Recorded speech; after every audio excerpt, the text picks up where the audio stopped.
espacio, un nuevo tiempo con voz propia en este aula del futuro de Cáritas Diócesis de Cartagena. Un nuevo personaje, un nuevo invitado que se asoma a estas cámaras de esta escuela donde jóvenes de diversas nacionalidades aprenden, estudian y se preparan para el mundo siempre atractivo y atrayente de la imagen y el sonido. Es una de las aulas de trabajo, de las muchas que tiene Cáritas Diócesis de Cartagena para preparar a estos hombres y mujeres para tener un futuro mejor en nuestra sociedad. Hoy nos acompaña una persona muy conocida, respetada y querida en la sociedad murciana. En la actualidad, a día de hoy, es el director general de Radio y Televisión de la Comunidad Autónoma de la Región de Murcia. Es periodista y también es abogado. Tiene las dos carreras universitarias.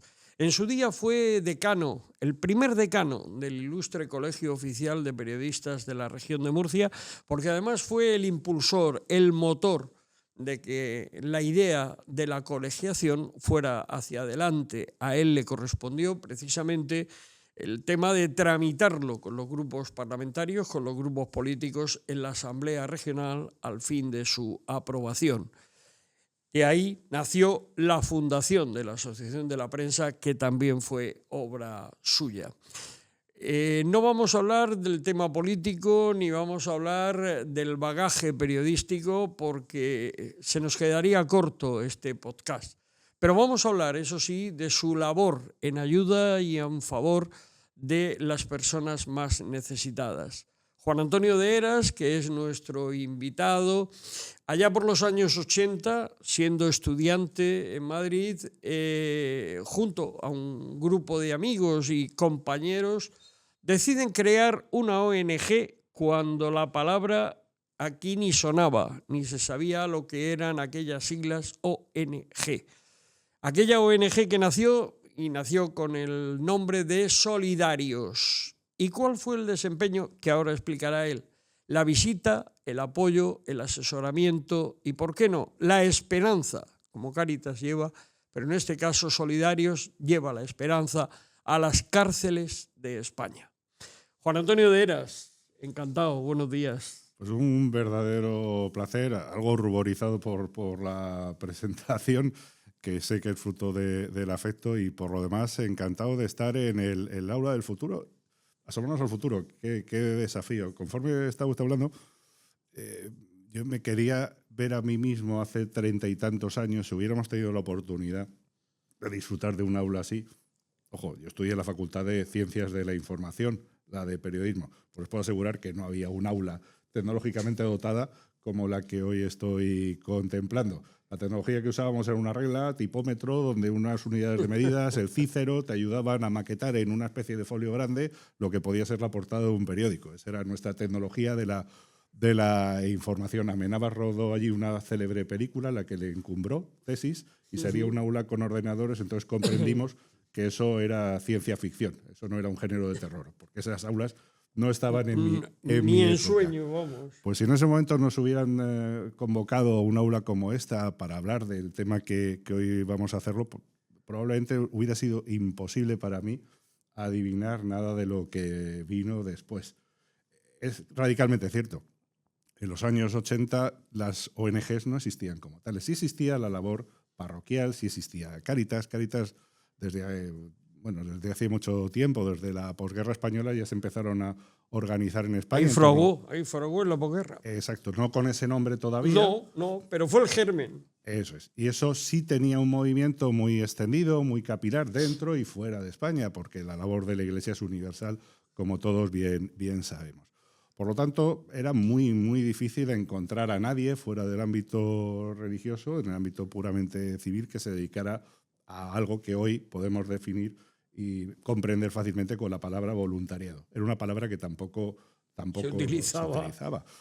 ¿Qué nos convocaba entonces? Pues ese pasaje magnífico del Evangelio: venid benditos de mi Padre, porque tuve hambre y me diste de comer, tuve sed y me diste de beber, estuve enfermo y me visitaste. O en la prisión. ¿Cuándo hice yo eso? Seguía el pasaje. Pues cada vez que lo hicisteis con uno de estos, lo hicisteis conmigo. O sea, de algún modo eso se convirtió en un sacramento desde ese preciso momento. No es como si lo hicierais conmigo, lo hicisteis conmigo. Por lo tanto, tiene todo ese poder para alguien que cree, se profesa cristiano, católico, intenta seguir un poco los mandamientos que vienen reflejados en el nuevo evangelio. Ojo, sabiendo todo el mundo la imperfección de la que partimos. Pero en ese contexto hubo un profesor de la facultad que empezó a organizar unos talleres que a nosotros nos parecían interesantes como alumnos, más allá de la formación reglada. Y en esos talleres, por los que iban pasando muchas personas relevantes, como puede suceder por este podcast a lo largo de toda su vida, pues allí en un aula de la facultad, también iban apareciendo personas que estaban dedicando su vida a los demás dentro y fuera de España. Se acercaba el año 92, que era un año muy importante. El año emblemático de España. El 5º centenario del descubrimiento de América. Se hablaba de la nueva evangelización. Es decir, cómo España tenía que... Visita de su santidad San Juan Pablo II. Exactamente. Y que usted conoce bien por lo demás. Eso efectivamente. daría para unos cuantos... Aquella visita la viví muy de cerca. Pues con esos ojos puestos en cómo era la realidad todos estos países 500 años después y qué podíamos aprender desde aquí. Por ahí van pasando personas y una de ellas fue Monseñor Darío Castrillón, que era el presidente de la Conferencia Episcopal Latinoamericana, que además nos dejó, junto a las reflexiones, alguna frase que convertimos en leitmotiv, ¿no? No hay que esperar a ser buenos para hacer cosas buenas. Es cierto. Sí. Es bonita. No hay que esperar a ser buenos para hacer cosas buenas. Totalmente. Una frase lapidaria, pero preciosa. Si meditáramos en torno a esa frase, ¿cuántas veces nos paramos? ¿Cuántas veces no somos capaces de emprender algo porque estamos esperando el momento justo para hacerlo? Y ese momento nunca va a llegar. Siempre tendremos algo que lo impide. Eso es cierto. Pues nos pusimos en marcha. No esperamos a ser buenos para intentar hacer cosas buenas. Darío Castrillón nos invitó a conocer la realidad visitando Colombia, que era su país de origen, y la diócesis de Pereira, situada entre Cali y Medellín, en unos años muy complicados, porque Cali y Medellín eran los dos departamentos donde la droga estaba haciendo mayor mella y los cárteles tenían mayor poder, y Pereira quedaba en medio, era una zona prácticamente de conflicto, una zona muy compleja, y era la diócesis del presidente de la Conferencia Latinoamericana. Pero teníamos claro que ir solo cargados de buenas intenciones no servía de nada. No podíamos hacer nada allí si no éramos capaces de empezarlo a hacer en nuestro lugar más cercano. Al final, prójimo significa próximo. Si no eres capaz de hacer algo por quien tienes más cerca, ¿cómo vas a ir? No lo vas a hacer. No, eso no es. No queríamos que esta experiencia se convirtiera en una especie de turismo, de voluntariado, turismo de experiencia, turismo de cooperación. No, ni cosificar. No. Todas las personas son sujetos y por lo tanto iguales en derechos, y tenemos que empezar a aplicar esa filosofía si realmente queremos ser coherentes por la realidad más cercana. Y así nos empezamos a mover. Y nacimos como algo que no se llamaba ONG, porque organización no gubernamental era algo que Naciones Unidas dedicaba a las organizaciones que no pertenecían a los gobiernos, pero no al mundo asociativo. Sí, al día a día, a las personas, digamos, anónimas. Eso es. ¿Y cómo empezamos? Pues nuestro primer servicio vino precisamente porque uno de los alumnos de periodismo, uno de los alumnos de José Carlos García Fajardo, tuvo un problema con la justicia, acabó en prisión y pidió por favor a este profesor no perder la formación. Quería continuar con sus estudios. No había formación a distancia en periodismo. Este profesor organizó otro grupo de profesores a los que pronto fueron acompañando alumnos para apoyar en la labor. Le llevaba pues, las materias propias del estudio y se habilitó un procedimiento para que se pudiera examinar y continuar avanzando en sus estudios de periodismo. Esa fue la primera experiencia. Después vino un cotolengo. Inmediatamente después yo aparecí en escena más o menos en ese momento. Mi primer servicio de voluntariado fue en el Hospital General Universitario. Era el hospital en el que la Complutense tiene también la formación en prácticas de los futuros médicos. Claro, cuando en el hospital vieron aparecer a alguien de unos 20 años que venía de la universidad en un contexto donde las únicas voluntarias, para entendernos, que había eran unas monjas que tenían una congregación dentro de la propia instalación hospitalaria, pues todo el mundo se asombraba mucho, a veces con reticencias. ¿qué hace esta persona? ¿A qué vienen exactamente? ¿Qué vienen estos chicos aquí? Pues yo, a base de cabezonería, supongo, logré arrancar un servicio dentro de una zona del hospital que era también complicada. De los años 80 en España fueron muy duros. Fueron muy bonitos para algunas cosas, los años de la creatividad, de la movida madrileña, de la música que todavía hoy reconocemos y bailamos, pero fueron los años de la heroína, fueron los años de destrucción de muchas personas, fueron los años del SIDA. Cuando el SIDA arranca en la escena de todo el mundo, también en la de España, era una enfermedad que no se sabía muy bien a qué obedecía, y era una enfermedad que hacía presa en personas que ya sufrían cierta estigmatización por su condición afectivo-sexual o porque venían del mundo de las drogas. Claro, las formas que luego comprendimos que eran las de transmisión, pero era una enfermedad estigmatizante. Totalmente, no le daban la mano a un enfermo de SIDA, por si con la mano te contagiabas. Absolutamente era así, se le tenía mucho miedo y sí. Un alejamiento que incluso se vivía de algún modo dentro del hospital. Era parecido, y perdone, era parecido en los tiempos, lógicamente, precisamente de Cristo, de la lepra, ¿no? Apartaos, alejaos y ni rozarnos con ellos. Creo que sería el ejemplo más visual para hacernos una idea de cómo se estaba viviendo el SIDA fue terrible. Yo cuando lo comprendí, claro, los hospitales, bueno, en los años 80 se fumaba hasta en las aulas, en todas partes, pero en los hospitales se solía cuidar aquello, menos en una zona concreta del hospital donde estaban los enfermos de SIDA, donde, como también su condena era a muerte, el SIDA no tenía cura. No tenía. Ahí se les dejaba fumar, con lo cual tú sabías que estabas llegando a la zona donde estaban los enfermos de SIDA, primero porque el olor. La zona en la que empezabas a oler a tabaco, luego veías el humo de tabaco, ya sabías que eran las habitaciones donde estaban estos pacientes, con unas condiciones físicas muy debilitadas, prácticamente los huesos. Y eran esqueletos. Y sin familia cerca, porque esa estigmatización también afectaba a sus entornos más cercanos. Por lo tanto, eran enfermos que muchas veces morían en soledad. Ahí arrancamos nuestro servicio. ¿Tiene sentido estar a los pies de un...? Pues comprendíamos que todo el sentido del mundo. Incluso después, cuando fuimos ampliando y estábamos... Tiempo después, estamos hablando de... Tengo hasta el día grabado en la memoria, 4 de noviembre de 1994, arranca la delegación de Solidarios en la región de Murcia. Lo tengo grabado porque fue el día que a mí me hacían fijo en mi trabajo y me pusieron el contrato para hacerme fijo. Y el 4 de noviembre del 94. Lo firmé y me escapé a una reunión porque nacía Solidarios, que la víspera habíamos tenido una conferencia para contar otro programa, un programa curioso, que era le llamamos el programa de ayuda a estudiantes con discapacidad, porque resulta que además de todo lo que ya hemos contado, era muy difícil que una persona que tuviera una discapacidad física pudiera seguir con normalidad una etapa universitaria, la escolarización en general, pero cuando llegaba a la universidad todo eran barreras, no solo las arquitectónicas, había muchas más.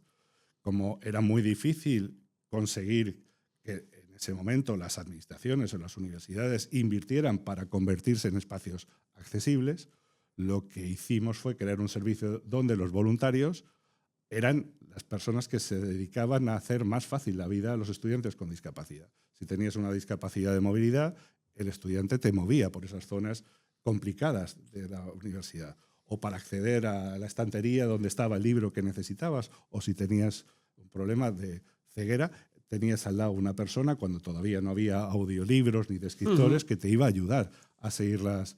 Ese programa, el PAED, Programa de Ayuda a Estudiantes con Discapacidad, fue revolucionario en su momento, y tanto es así que la Universidad de Murcia quiso que se contara esa experiencia en una conferencia que tuvo lugar la víspera de cuando yo estoy hablando. Al día siguiente había un grupo de 8 o 10 personas de la universidad que querían empezar aquí. Y ahí nació, en el año 94, hace ya por lo tanto 32 años a fecha de grabación de este programa, la delegación de Solidarios en Murcia. Pronto vinieron otros servicios. Las prisiones siempre ha sido una constante.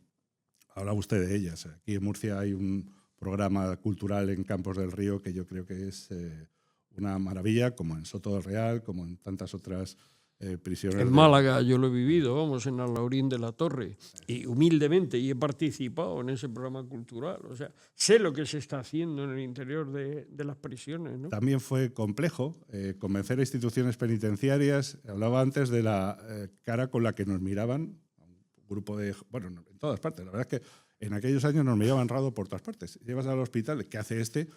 Pero cuando estuvimos realmente aceptando la invitación de Monseñor Darío Castrillón, y estuve ese primer año en Pereira, al año siguiente estuve en Honduras, el siguiente estuve en Paraguay, los veranos los dedicaba a ir para allá e intentar que nacieran organizaciones de voluntariado en cada uno de estos países, que no sea una cosa desde fuera. Allí nos miraban también con la misma cara de qué hace. Claro. ¿Dónde van estos? Claro. ¿Y dónde llamaba más la atención? Pues donde nos interesaba que llamara más la atención. Yo ahora ya, estas cámaras no engañan, quien me vea me verán peinando canas, ya quisiera yo peinar menos. Bueno, peinar está bien, el verbo peinar me gusta conjugarlo, eso. Exacto, es que hay pelo. Sí. Las canas ya me gustan un poco menos. Pero cuando uno a mí me encantan, mire usted. Yo las canas estoy muy feliz con ellas. Pues se las regalo todas. Pero bueno, serán fruto del transcurso del tiempo. Tenga usted en cuenta, y esto es un inciso, que yo, el célebre dicho de peina canas, yo estoy peinando canas desde los 19 años. O sea que ya llevamos años juntos. Está las canas bien. Yo llevo los mismos con la barba, ahí lo dejamos.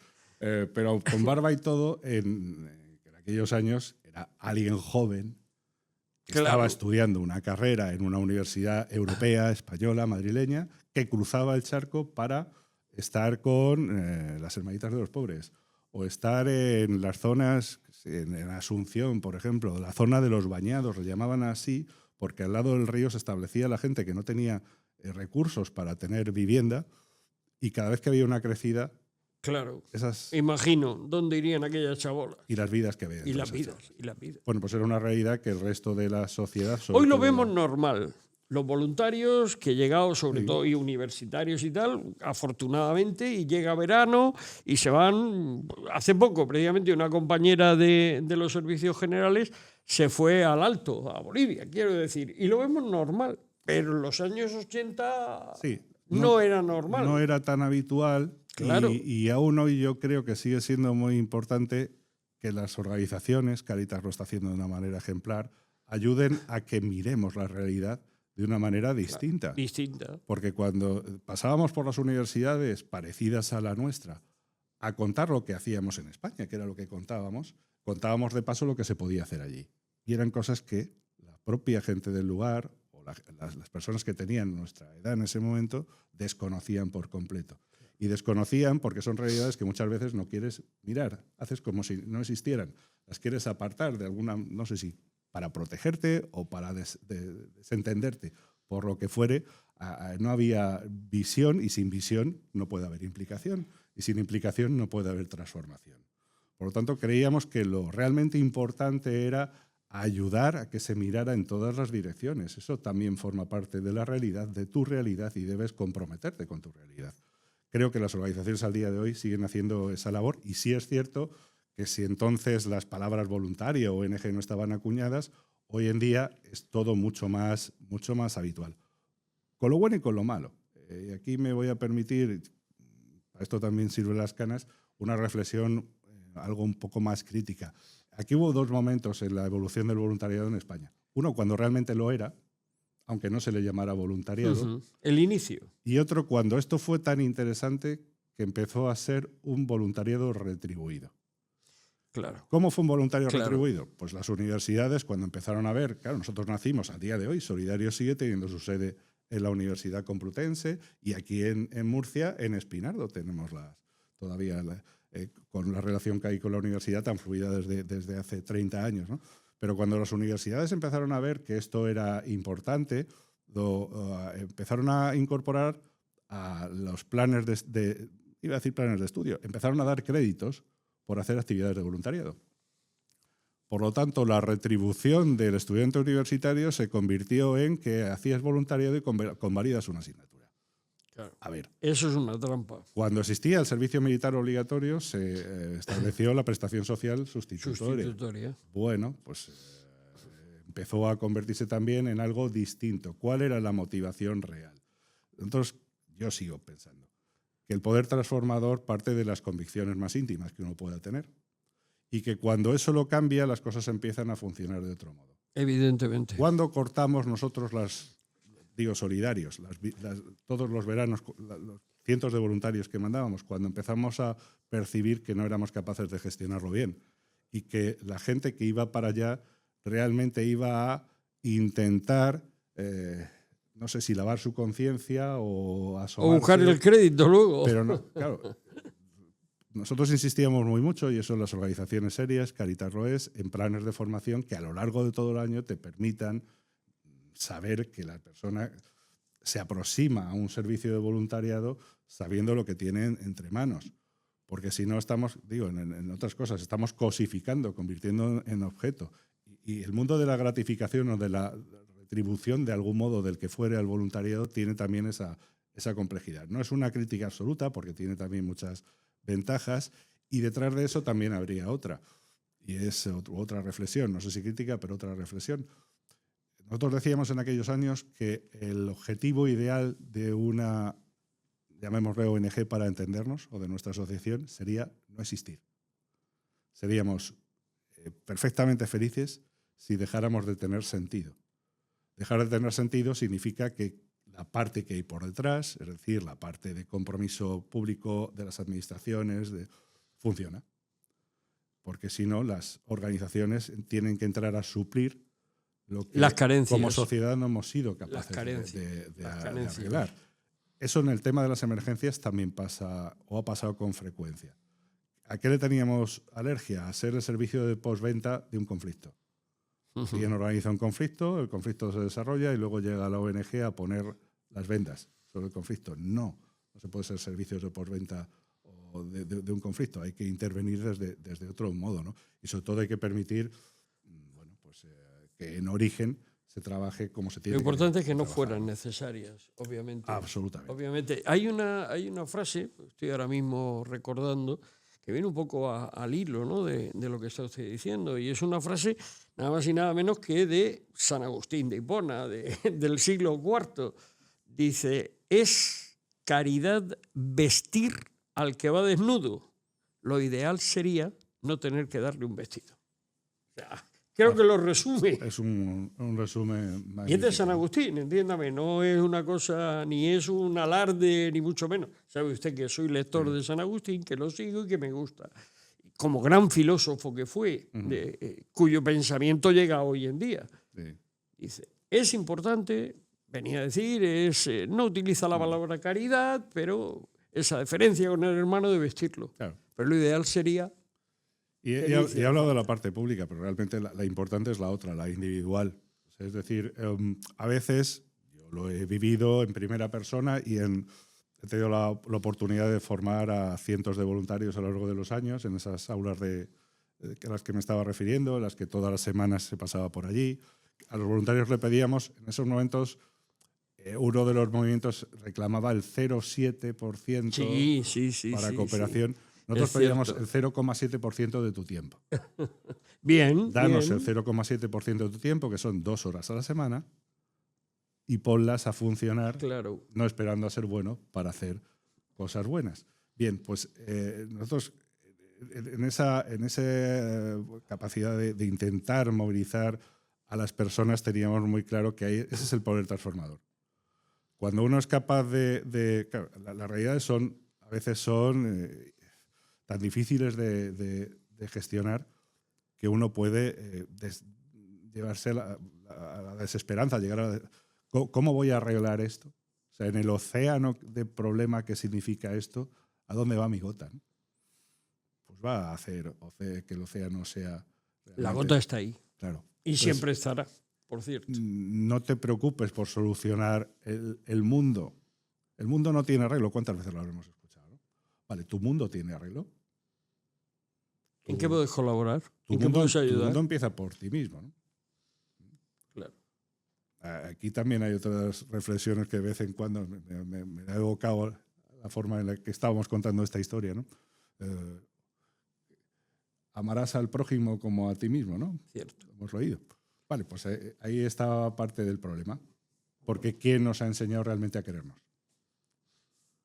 cómo nos queremos bien, cómo nos respetamos como personas, cómo hacemos aquello que sea beneficioso para nosotros, en el pleno concepto de beneficioso. Por lo tanto, también la salud emocional y espiritual va incorporado a esa reflexión, ¿no? Bueno, pues si logramos que el poder transformador, que es complicado, pero con toda la esperanza posible de sabernos de carne y hueso y por lo tanto seguro nos caeremos 1000 veces, pero tenemos la capacidad de levantarnos tantas como nos caigamos, ¿no?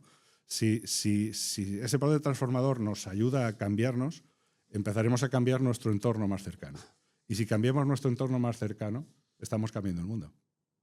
Por lo tanto, no hay que obsesionarse con los grandes problemas de una dimensión enorme. No, empezar por los pequeñitos. Que seguro que si los ves, ¿qué hago yo? Me rindo. Te rindes antes de empezar, ¿no? Empieza por ti mismo por lo más y ya verás sencillo. como todo eso, no sé si será el efecto mariposa, pero es un efecto realmente digno de ser vivido.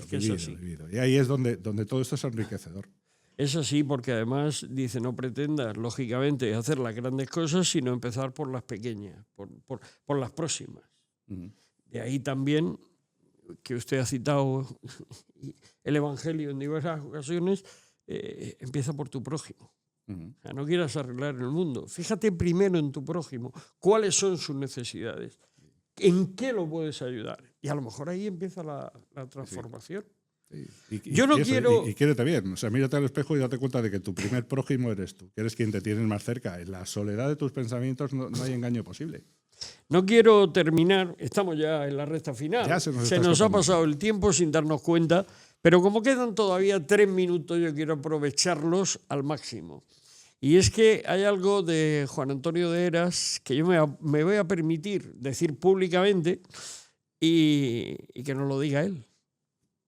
Juan Antonio de Heras es aledano y lo lleva a gala, a lujo y a bandera.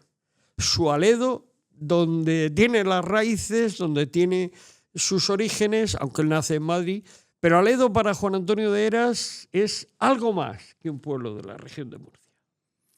A ver, esto no tiene lugar a discusión alguna, es el pueblo más bonito del mundo. Por lo tanto, las cosas que son tan evidentes... Lo que yo le decía a ustedes, pero bueno.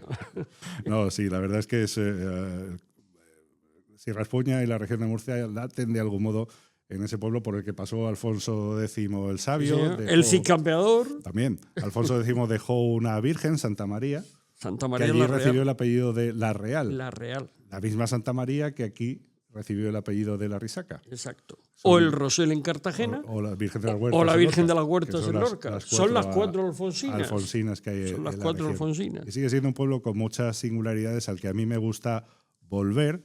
Y cuando digo volver, no solo regresar físicamente. Yo creo que cualquier persona necesita de vez en cuando volver a los pasajes de su infancia. Es cierto. A aquellos momentos, bueno, en Aledo yo hice la primera comunión, en Aledo he pasado los Eran veranos, sus veranos, ¿no? Y las Navidades y las Semanas Santas. Las Semanas Santas de mi vida fueron en Aledo. Ahí por primera vez salí, allí empujaba el carro y luego me dejaron tocar un timbal. La primera vez que yo salí en una procesión fue tocando un timbal. Vale. Todos esos recuerdos que evocan tantas cosas son parte de los rincones del alma que de vez en cuando hay que frecuentar porque te cuentan mucho de quién eres. Y es más, te invitan a quién debes ser, ¿no? En Aledo, además, creo que será el día donde yo tengo ya ahí... Mi padre decía, tengo un chalet con vista en Aledo. El chalet con vista en Aledo estaba fuera del pueblo y ahí están mis padres. Sí. Mis padres, entonces mi padre decía, aquí quiero descansar, que aquí corre el fresco. Y se ve... Bueno, pues ahí tengo un apartamento contiguo, un adosado, que será el lugar donde yo algún día, espero que tarde, acabe también residiendo. Mientras tanto, es bueno, creo, para todos volver a esa patria chica de las emociones, cada cual donde la tenga. Nuestra particular Ítaca. Totalmente.